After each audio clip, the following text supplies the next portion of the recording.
आओ बच्चों, आओ जी, सुन लो एक कहानी। ओ सुन लो एक कहानी। पंचतंत्र से चुन लाए हैं, है ये अनूप की बानी। हो है ये अनूप की बानी। तो बच्चों, आज की कहानी का नाम है घमंड का सर नीचा।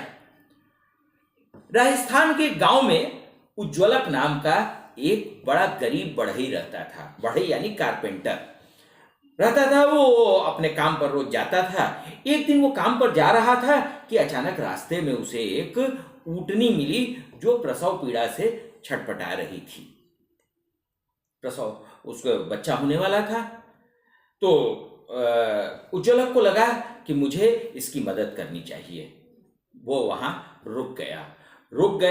उसने लाकर ऊँटनी को पानी पिलाया, उसको सहलाया और इस तरीके से उसका बच्चा आसानी से हो गया। तो ऊँटनी को भी उससे प्यार हो गया, है ना। तो अब जब वो वहां से चलने लगा तो ऊँटनी उसके पीछे पीछे चलने लगी।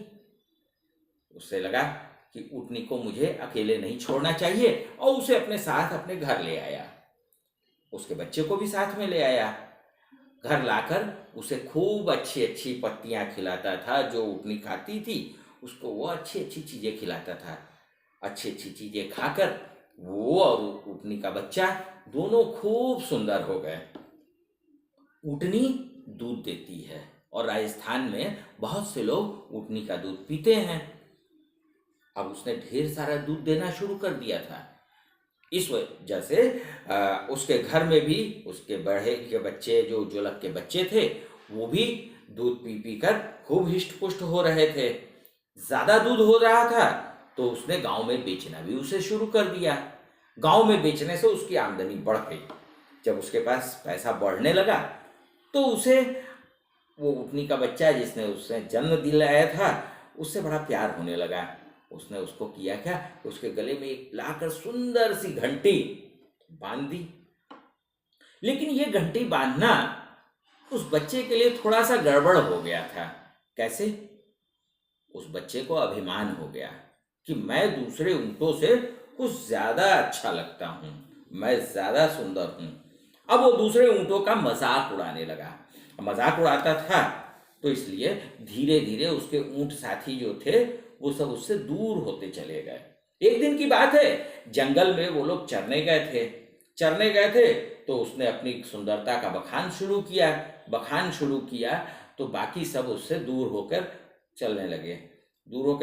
उसे अकेले में मस्ती आ रही थी क्योंकि वो तो सबसे सुंदर था, वो सबसे अच्छा था। उसके गले में घंटी थी जो टुन टुन बोलती थी।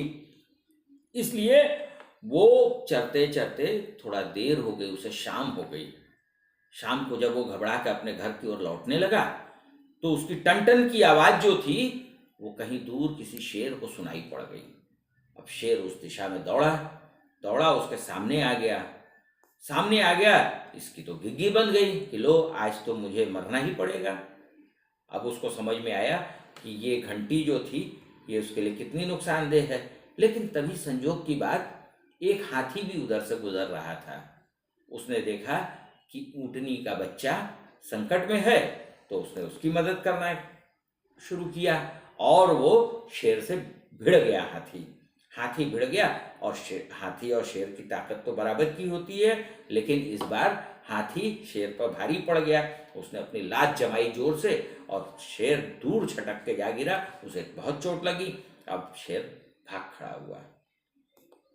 आज की तारीख में वो ऊँटनी का बच्चा जो अभिमान से भरा हुआ था, जो घमंड से भरा हुआ था, जो अपने आप को सबसे अलग समझ रहा था, उसे अपनी गलती का एहसास हुआ। वो अपने घर आया और अपने सारे साथियों से उसने बहुत बहुत माफ़ी मांगी, कहा कि आज से मैं घमंड नहीं करूँगा।